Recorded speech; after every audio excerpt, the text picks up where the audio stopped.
21শে জুলাইয়ের জনস্রোতের লক্ষ্যে বামুনহাটে তৃণমূলের প্রস্তুতি তুঙ্গতলায় 21শে জুলাইয়ের মেগা সমাবেশকে সামনে রেখে দিনহাটা 2 নং ব্লকের বামুনহাটে তৃণমূল কংগ্রেসের প্রস্তুতি তুঙ্গে রবিবার সন্ধ্যা 7টা নাগাদ বামুনহাটে অনুষ্ঠিত হলো এক গুরুত্বপূর্ণ প্রস্তুতি সভা, যেখানে উপস্থিত ছিলেন দলের স্থানীয় শীর্ষ নেতৃত্ব।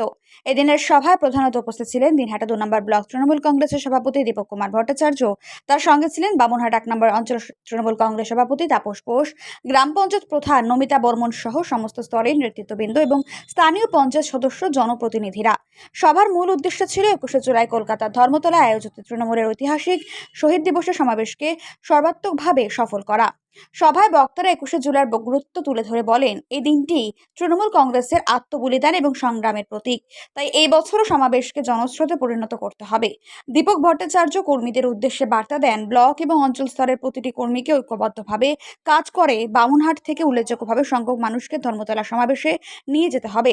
পরিবহনের ব্যবস্থা, কর্মী সংগ্রহ এবং শেষ মুহূর্তের রণকৌশল নিয়ে বিস্তারিত আলোচনা করা হয়।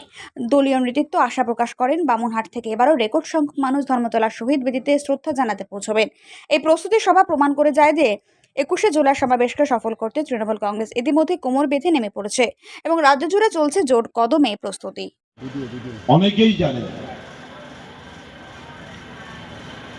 1993 সাল তৎকালীন যুব কংগ্রেস নেত্রী, আমাদের আজকের জননেত্রী বাংলার মুখ্যমন্ত্রী মমতা ব্যানার্জির নেতৃত্বে সচিত্র পরিচয় পত্রের দাবিতে যে মহাকরণ অভিযান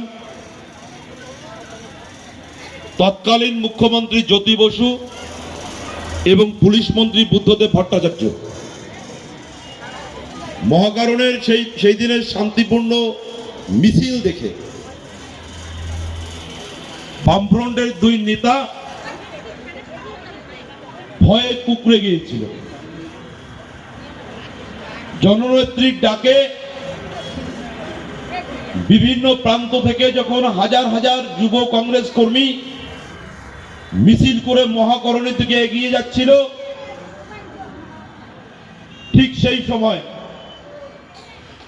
তৎকালীন বামফ্রন্টের পুলিশের গুলিতে 13 জন যুব কংগ্রেস কর্মী শহীদ হন। সেই শহীদদের স্মৃতির উদ্দেশ্যে প্রত্যেক বছর নেত্রীর ডাকে আমরা ধর্মতলায় উপস্থিত হই।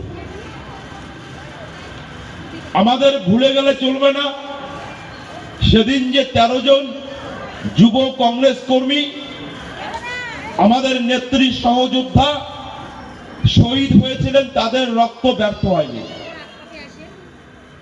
1993 সালে আন্দোলন হয়েছিল, আর নির্বাচন কমিশনার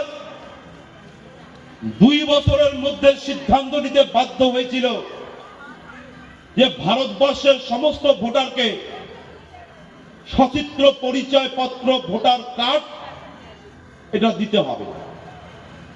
এবং আপনারা দেখবেন আমাদের বেশি যেগুলো পুরানো ভোটার কার্ড সব 95 সালে, 1995। তো আমরা একটা কথা বলি, শহীদের রক্ত কখনো ব্যর্থ হয় না। আজকেও সেই কথাটি প্রমাণিত যে শহীদদের রক্ত ব্যর্থ হয়নি।